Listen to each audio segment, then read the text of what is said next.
Hey, what's up guys? Ryan here with Tampa Carry. Today we are going to be comparing the Smith Wesson Shield with the Glock 43x. And today's episode is sponsored by Muddy River Tactical. They sent me this nice shirt. Man, I should have told them that I was skinnier than hell because they sent me like this massive thing. But thankfully they sent me a bunch of extras, some cool stuff, a nice hat, and some holsters that we're going to be giving away to you. Check out this holster. Kydex. It's got a massive claw. And let me tell you, the retention on this bad boy is awesome. Feels great. I really like it. And they're pretty cheap, man. So if you're looking for a good concealment holster, check out Muddy River Tactical. And to enter the contest, to be able to win some holsters, a hat, I got a couple shirts and some other cool stuff. Make sure you have to watch this video all the way to the end. You have to post a comment and you have to share it on social media. So you guys know that the Smith Wesson Shield is probably one of the best-selling concealed carry guns in the United States, right? It's really thin. It's very reliable. You know, they've had their share of issues with a couple recalls. The gun is very, very reliable for today. The downside is that it only holds 8+1. Now, the Glock 43x, you know, was Glock's answer to the SIG P365 getting released, and it's a pretty badass gun, you know. It holds 10+1, and there's a new company called Shield Arms that is coming out with a 15+1 magazine that is flush fitting, which means it will not extend the grip at all. You know, I've got some on back order. Once I get them, we'll post some videos and we'll dump a ton of them, see if they're reliable and if they are really worth it, if you can trust your life to them. But if that's true, what's gonna happen is you will basically have a Glock 19 capacity that is significantly thinner and significantly easier to carry concealed. I mean, that's a game changer. So first, let's compare kind of the size and the weight of these. So you can see that the slides are relatively similar. The 43x is a little bit longer. Do I even have that lined up properly? So 43x is just a tad bit longer. And you can see that the 43x is just a little bit longer in the grip, but not much.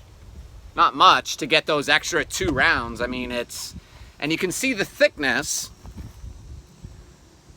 is not that big of a difference. However, when I feel the gun in my hand, like the Shield, the 1.0 or the Shield 2.0, it feels really thin. It feels really narrow in my hand.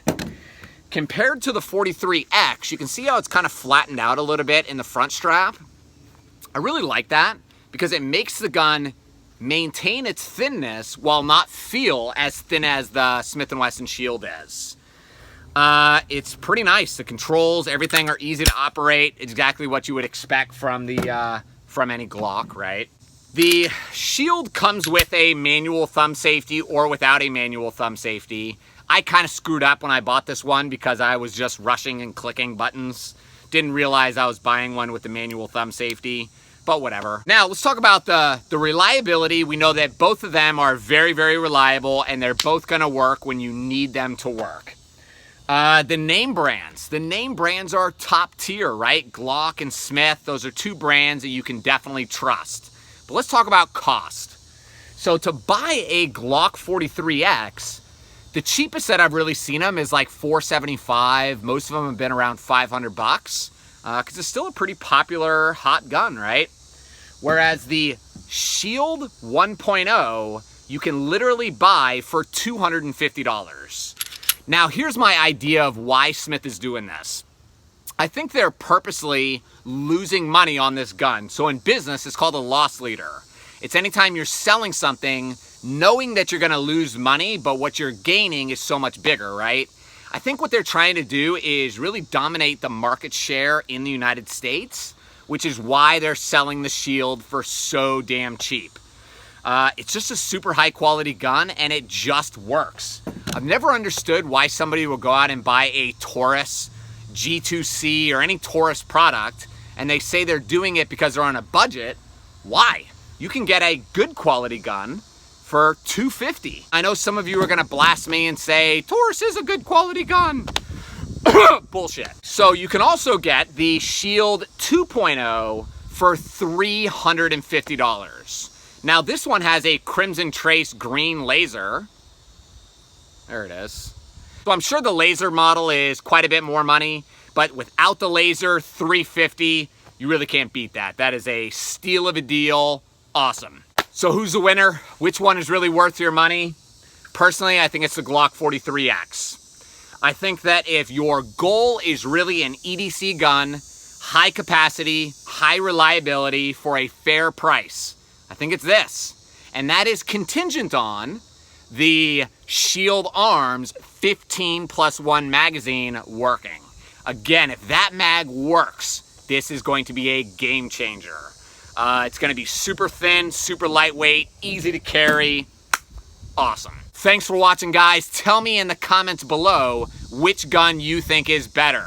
And if you love Taurus and think I'm an idiot, tell me in the comments. Until next time, stay safe.